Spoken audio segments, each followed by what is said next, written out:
Hey class, I'm going to try and keep this one shorter than the last one. I want to talk to you about um, narrative voice and narrative perspective. And we'll start with narrative perspective, and then the voice is very related, but I think it helps to sort of separate them out and think about what the two elements of a narrative actually are. So let's begin with Parable of the Sower and its narrative perspective, its point of view. Now, obviously, since it's written as a journal, it's a first person narrative. Um, but simply to say it's a first person narrative, that it uses I throughout, is really insufficient to fully characterize and flesh out what constitutes the narrative's larger sort of voice. And if we think of perspective, you might think about being on a tour at a museum. Who is your tour guide? And your tour guide is essentially your narrator. Is your narrator an older, very erudite, very educated, older woman, say? Is the narrative a sort of bubbly young teenager, fresh faced, just so excited about showing you her museum? Or is the narrator a kind of grizzled older woman with a smoker's cough and whiskey breath? And you're getting kind of a slightly drunken, skewed sort of tour through her museum. Is she altogether a reliable narrator? Is she a reliable witness to these things you're looking at? Or is she just making stuff up? So in Parable of the Sower, we have a first person narrator who begins as a 15-year-old who has direct access only to her own thoughts, feelings, and sort of state of mind throughout the novel. She can tell you what other people are saying, what they're doing, but unless they tell her, she doesn't know what they're feeling. So she's not an omniscient first-person narrator. She's very limited to her own perspective and experiences. Now, there are first-person narrators where they know the whole history of every character that's in the book.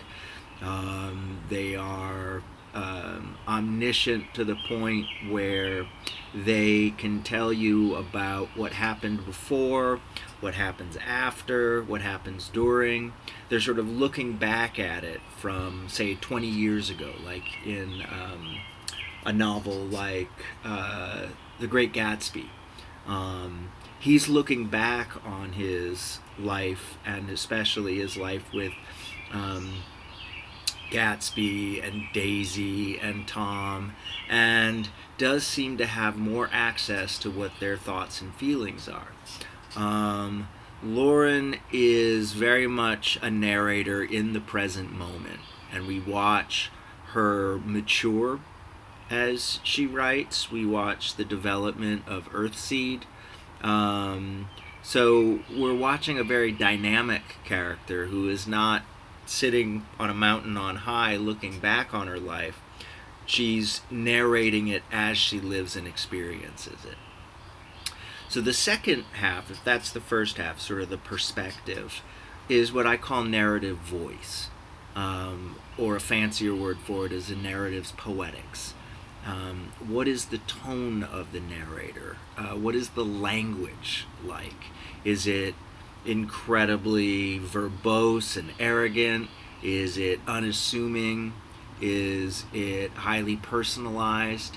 And then what's the style of it? Are there lots of big words, fantastic images and metaphors, that the world is like a box of chocolates?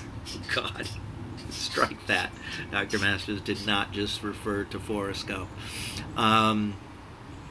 And so there we're really measuring what it sounds like to our ear, what it looks like to our eyes.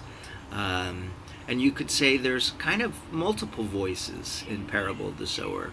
There's Lauren, the experiential learner who is seeing these events in this apocalyptic setting kind of unfold. But she's also a poet. And the Earthseed verses are entirely different from the plain prose narrative of the first person narrator. They are biblical in the sense that they are words that she speaks that she feels like the world is speaking through her, rather than that she's simply inventing them. She's giving language to the truth as it feels like it's been revealed to her.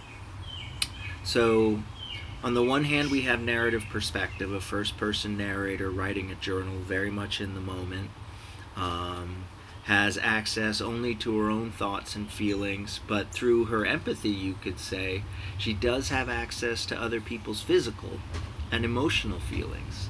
She's a hyper-empath, remember. And then we also have the language of the text, how she speaks, how she conveys her thoughts, through what kind of linguistics, turn of phrase, etc. are going on. And that's, why that's so important is it's the first thing you encounter in a text. It's the person who greets you. And then, like a museum tour guide, they take us into their world and they show us what's cool and interesting and uncanny, and very mundane, very just quotidian, the day-to-day operations of life in this apocalyptic presence that she watches as the world is slowly falling apart. It's a slow burning apocalypse rather than boom, like we have in The Road, where the world was one way 1 second and the next second it's ashes. And I'll talk more about how we might compare Parable of the Sower to The Road in the very next video here.